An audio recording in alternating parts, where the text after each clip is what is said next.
third recipe, ginger oat biscuits. These tiny treats contain health protective compound known as beta-glucan. Like I said, it's our theme today. And beta-glucan is also a soluble fiber. And it can, and you already know what I'm going to say, it's going to help manage diarrhea and constipation. And then, of course, it has the ginger in it. So not only because of the ginger, but these cookies will be easily digested. So they're a great little snack to nibble on. Just if you have that upset stomach, or if you're dealing with diarrhea, you don't want to have large meals at one time. You want to have small amounts frequently. So this is a great little treat that way. Or you probably could have it with your favorite beverage, hot or cold, and then you're also getting the hydration that you need. Yeah, absolutely. So these, what I love about these like little, call them biscuits, I guess you call them cookies, biscuits, you know, tomato, whatever you want. Tiny treats. Tiny treats. What I love about these is they freeze really, really well. So make a batch, and this will make about 8 cookies, but if I was making it at home, I'd probably double that for sure. And that way I can freeze them. And that way you're sort of, you know, maximizing your effort. Put time in once, and then you set yourself up for some of those snacks where they'll last a lot longer in the freezer for storage. Okay, so to put this together, fairly simple. What we're using, like Daniela mentioned, is some oats, and any rolled oat will work. If you like it a little coarse, like a little bigger of a flake, you can go for like that large flake. But you can do this with the quick cook oats as well. They're just broken down a little bit finer, but they will work in this recipe. So we're going to start with the oats. I'm going to add about a cup. I lost my cup measure, so I'm using a 1/3 cup. So we'll do it 3 times. There we go. So a cup of our oats. They always seem to disappear. And then I'm going for a 1/2 cup of flour. Now we're just using regular all-purpose flour here. But I guess, Daniela, if you're not concerned with diarrhea, that's right. You would use the whole wheat if you're not concerned with diarrhea. And that will just up the fiber, because if you don't have GI symptoms, we really want to aim to have about 25 grams of fiber a day for women, 38 for men. So that's why we talk a lot about fiber for health. And then on the flip side, if you have GI upset, we want to kind of bring it down to a maximum of 10 grams per day. Okay, perfect. So we have our oats, we have our flour, so we're working with our dried ingredients. And then our last 2 main dried ingredients, we have a little bit of baking powder in there, just about 1/2 teaspoon, and just a small pinch of salt. And then I'm also going to add my dried spices to this as well. So I'm going to be using some fresh ginger, but I really, really want to maximize that ginger flavor. So I'm going to add some ground ginger as well, which the flavor is a little bit more concentrated. There's a little bit more of an intense ginger punch to it. And especially in baked goods, it's the ginger in the dry ginger is going to come out a lot stronger. If you don't like the ginger flavor, obviously don't add it, and you can add cinnamon. Cinnamon would be really, really great as well. So go for, depending on how much ginger you like, 1/2 teaspoon to 1 teaspoon. I am going to add a little bit of cinnamon as well in here, about 1/2 teaspoon-ish. Not really measuring it too well. And then just stir up, just to combine. Make sure that all those spices are evenly distributed. There we go. So that's the dried. Now for the wet, or I guess leading into the wet, we're going to add some fresh ginger. So this is going to be our fresh ginger. Again, just grating it in. Now you can go for a tablespoon, or again, if you really like that ginger, you really want to taste that ginger, you can go for even 2 tablespoons. The fresh ginger is not going to be as pronounced. Like you'll definitely taste it, but it's not going to be as pronounced as the dried. So you can definitely add a little bit more if you like. Okay, so there's our minced ginger. Then another big flavor component, we're going to add some orange to this. Again, this is optional, but I love the flavor combination of orange and ginger together, and I think it works really, really well with these biscuits. So we're going to use both parts of the orange first, the outside, so the zest, and we're going to get about a tablespoon. Just wash your citrus really well, and then again use that same little micro grater, micro plane, rasp, whatever you want to call it.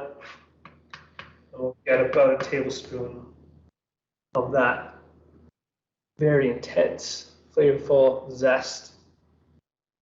The orange. And now I'm going to add some of our liquid ingredients. So I'm going to take some of that orange and squeeze that in as well. I'm looking for about 2 tablespoons. So if we wanted to omit the zest, if we didn't want that extra fiber, would we still get enough flavor from the juice?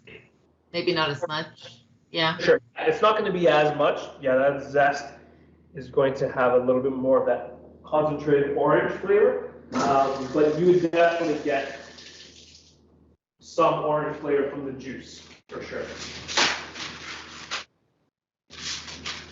All right, and then we're going to add our fats. We're using coconut oil for this, but you can use this just because I had it and I wanted to use it. But you can definitely use even like a veg oil. You can use like a canola or a grapeseed oil, or even an olive oil if you wanted to this.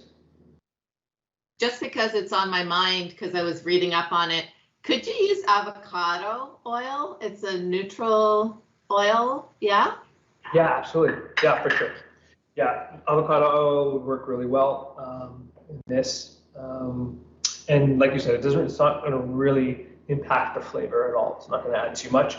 The coconut oil, you might get a little bit of that coconut flavor in it, but yeah, that would also work for sure. And then a little bit of honey for sweetness.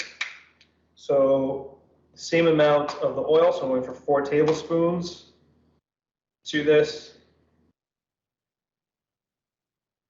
And it doesn't really come out as too sweet with this entire batch. Right, so there we go. We have our dried, we have our wet. Go in with a spoon and mix it together.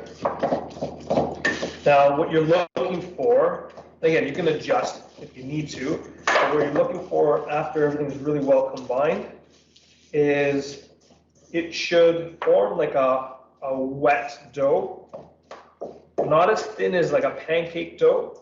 I still want it to be able to come together and to form little balls, but it will be wet and have a little bit of that stickiness on it. Pretty traditional cookie dough, I guess. A little bit stickier. That's pretty much it when it comes together. And now we can shape it. Baking sheet, line it with parchment. If you were to freeze it, Jeremy, is this the point where you would freeze it, forming them into, shaping them first and then freezing them, or after they're cooked? So you can do either or, yeah. You can definitely freeze at this point, and then cook them after. But I would, just to save me an extra step, I'd probably just cook them and then freeze them after they're cooked. So that way you don't have to worry about it. So roll them, it depends how big you want to make them. They won't fall and stretch too much. So what I do is if I want them flat, I'll shape them like this. So I'll roll them into like a golf ball and then just kind of gently press it in between my hands. And you can make them a little bigger if you want. Now, if you wanted to omit the flour, I guess, altogether, if you wanted like a gluten-free option, I did test these earlier with almond flour instead of regular flour, and they do still work. However, they are a little bit crumblier, as you would imagine, because it doesn't have the gluten in there. And I'm also looking at the ingredients, and if you're someone who eats cookie dough, who likes cookie dough, there's no egg, right? So you could possibly just munch on it like that. Yeah. You have that spoon. You don't have to throw it in the sink right away. Absolutely. So yeah, roll them out. This, like I said, this recipe is a smaller recipe. It'll make about 8. But very easy to multiply and do a second batch with. Very exciting rolling out cookies. Yeah. Maybe I'll just talk a little bit about oats, because they're we talked about the soluble fiber. So you used a cup in that recipe, that overall recipe. So in a cup, you have about 9 grams of fiber, and it's a soluble fiber, but you also have 15 grams of protein. We forget sometimes that our carbohydrates have a little bit of protein in them too. Granted, it's not the same type of quality protein you get from the animal foods, but 15 grams of protein in a cup of oats, that's pretty good. Nothing to sneeze at, I would say. Yeah, absolutely. All right, so there's our rolled out cookies. Now you can absolutely jazz these up a little bit, or what's the term I've heard Daniela use a couple times? Zhuzh it up. Zhuzh it up. Yeah. Zhuzh it up. And you can throw some like dried fruit if you wanted raisins. I know there's some cookie purists that will never put raisins in their cookies, so you don't do that. But even like chocolate chips, you can definitely spike it with a few different of your favorite ingredients if you like. But as a base on its own, this is it. Really, like I already smelled the orange and the ginger coming out of it, and that's definitely going to intensify as you cook them a little bit further. So in the oven, 350 degrees for about 8 to 10 minutes. Okay, and you want them. You're going to see a little bit of cracking happen, but you want a little bit of that golden brown on there.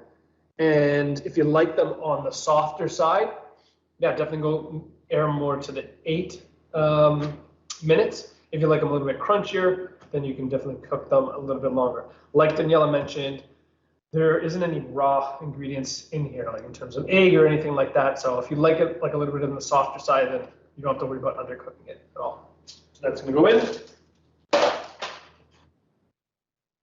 So we've really done a good job on talking about food safety today. Oh gosh, that's great. Yeah. Yes. Foods. Yeah. For sure. Sorry, no, I'd rather look at the cookies. And we can talk about food safety and look at the cookies. But yeah, this is what you're looking for. So a little bit of that golden brown. If you look underneath, you got some of that nice golden brown on there. And yeah, these I cooked probably about 8 minutes. So it has a little bit of that softness still in it, but with a little bit of that crunch. So if I want to like really, really crispy, yeah, then definitely go longer. This is sort of the happy medium for me. A little bit of that soft chew, but with a crunchy exterior. But yeah, these are great, really, really delicious.